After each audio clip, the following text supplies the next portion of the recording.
वर्ष 2024 में supreme Court के द्वारा क्वैशिंग के ऊपर दिए गए पहले निर्णय को आज की वीडियो में कवर किया जा रहा है। तो यह वीडियो आपके लिए बहुत प्रेरणादायक होने वाली है। जो लोग कानून को ऐतिहासिक व सामाजिक दृष्टि से पढ़ते हैं उनके लिए भी, और जो कानून को केवल अपना केस हल करने के लिहाज से पढ़ते हैं उनके लिए भी आज की वीडियो बहुत रोचक होने वाली है। यह वीडियो फॉल्स एलिगेशन वॉरियर्स और यंग एडवोकेट कलीग्स दोनों के लिए समान रूप से उपयोगी होगी। एक और महत्वपूर्ण बात यह है कि यह वीडियो कुछ ऐसे पार्ट भी आपको पढ़ाएगी जो हम अनेक बार आपके साथ पहले भी डिस्कस कर चुके हैं। आज की वीडियो जो महत्वपूर्ण बातें बताती है वे ये हैं।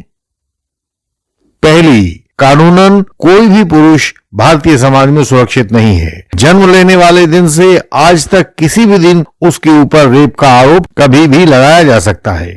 दूसरी बात, किसी भी क्रिमिनल केस का सत्य ना तो शिकायतकर्ता जानता है, ना ही आरोपी जानता है, ना ही कोई गवाह जानता है। केवल वह पुलिस अधिकारी जानता है जिसने उसकी इसकी इन्वेस्टिगेशन की है। यही बात सुप्रीम कोर्ट ने भी एक प्रकार से आज अपने इस फैसले में रेखांकित कर दी है। 2024 में यह क्वैशिंग का पहला केस है, तो हमें इसकी कसौटियां भी देखने को मिलेंगी कि 2024 में अब क्वैशिंग के लिए किन कसौटियों पर केस को परखा जाएगा। इन तीनों बातों को हम क्रमशः आज के केस में देखेंगे और सीखेंगे। 4 दिसंबर 2016 को पीड़िता ने, अब यह आप लोग देखना कि यह पीड़िता है या पीड़क है, तो हम यहाँ कहेंगे शिकायतकर्ता महिला ने जिला कामरूप असम के भरालुमुख पुलिस स्टेशन में एक एफआईआर दर्ज करवाई कि आरोपी ने उसके साथ जब वह 15 साल की उम्र की थी तब रेप किया था। इस रेप के कारण 7 अप्रैल 1983 को एक बच्चे जसीम अहमद गरोडिया का जन्म हुआ था। पुलिस ने केस दर्ज कर लिया, लड़के की गवाही हुई और उस लड़के ने बताया कि मेरे जन्म से पहले आरोपी ने मेरी माता का रेप किया था जिसके कारण मेरा जन्म हुआ।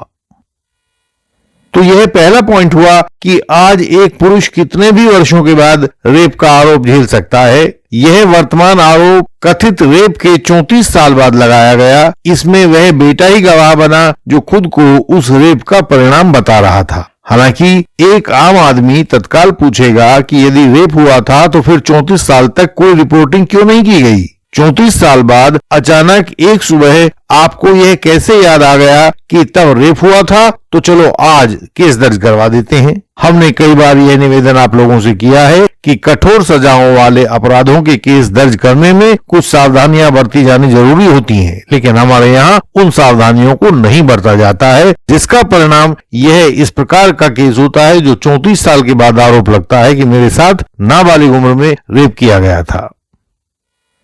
जैसा कि इन्वेस्टिगेशन का आधारभूत नियम है और साइंस की सुविधा भी है, तो पुलिस आईओ ने महिला का, आरोपी का तथा गवाह बेटे का ब्लड सैंपल लेकर एफएसएल में भिजवा दिया। बढ़ी हुई धड़कनों के साथ तीनों एफएसएल रिपोर्ट का इंतजार कर रहे थे और वह आ गई। गवाह बने हुए बेटे का डीएनए शिकायतकर्ता माता और आरोपी पिता दोनों के साथ मैच कर गया था।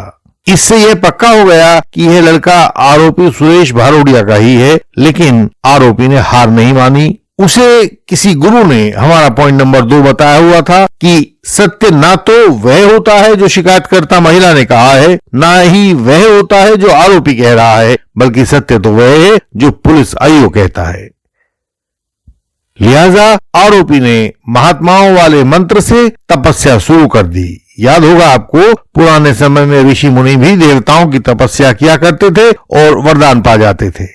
यहाँ भी आरोपी द्वारा की गई तपस्या से प्रसन्न होकर पुलिस आईओ ने एक क्लोजर रिपोर्ट बनाई और मजिस्ट्रेट कोर्ट में दाखिल कर दी।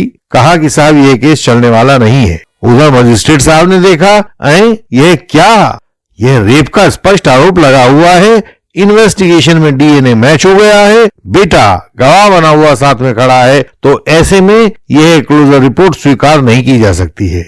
अतः साहब ने ऑर्डर कर दिया कि हम क्लोजर रिपोर्ट को रिजेक्ट करते हैं और उस पुलिस रिपोर्ट के आधार पर इस अपराध का कॉग्निजेंस ले रहे हैं।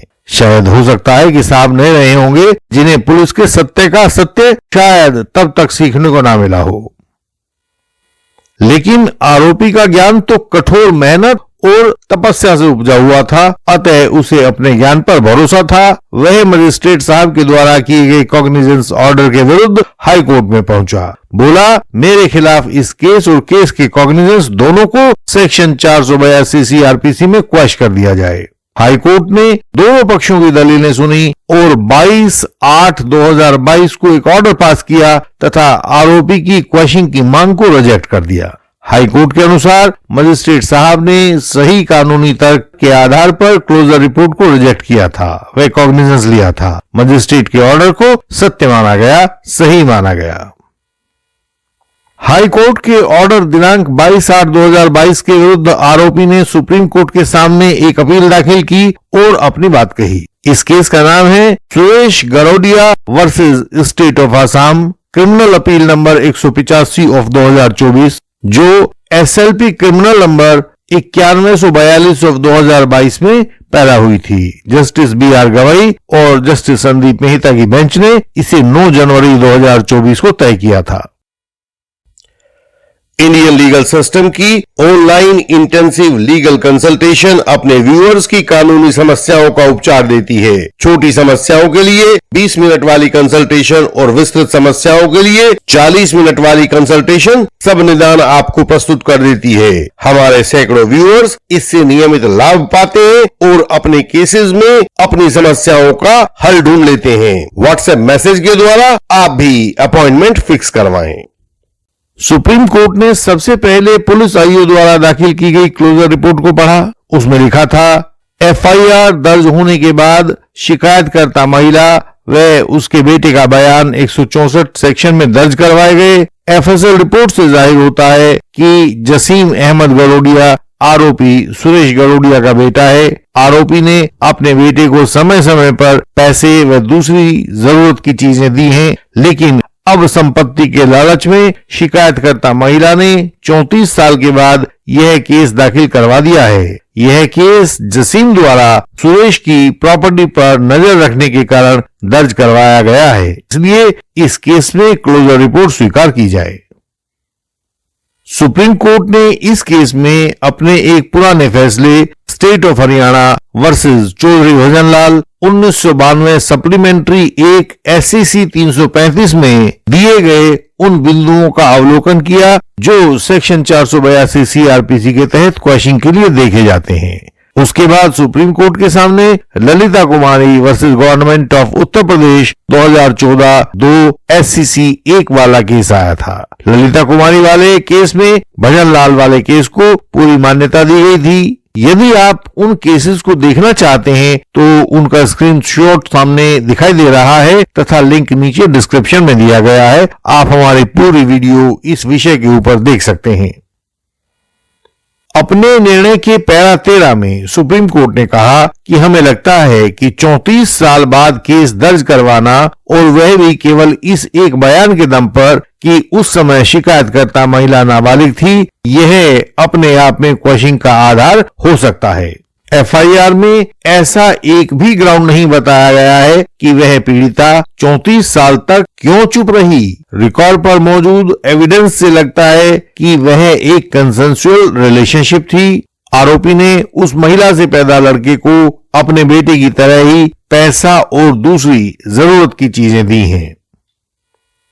आगे पैरा 14 में सुप्रीम कोर्ट ने कहा कि आईओ की यह बात जांचने वाली है कि यह केस संपत्ति के लालच में फाइल किया गया है। हालांकि मजिस्ट्रेट साहब ने यह बात नहीं मानी थी। उम्मीद कम है, पर मजिस्ट्रेट को यह बात रिकॉर्ड करनी चाहिए थी कि वह आईओ की बात क्यों नहीं मान रहे हैं। हमें आईओ की बात तार्किक लगती है। यह FIR प्रक्रिया का दुरुपयोग है, इसलिए इसे क्वैश किया जाता है। यह कहते हुए सुप्रीम कोर्ट ने इस FIR को और उसकी प्रोसीडिंग्स को क्वैश कर दिया।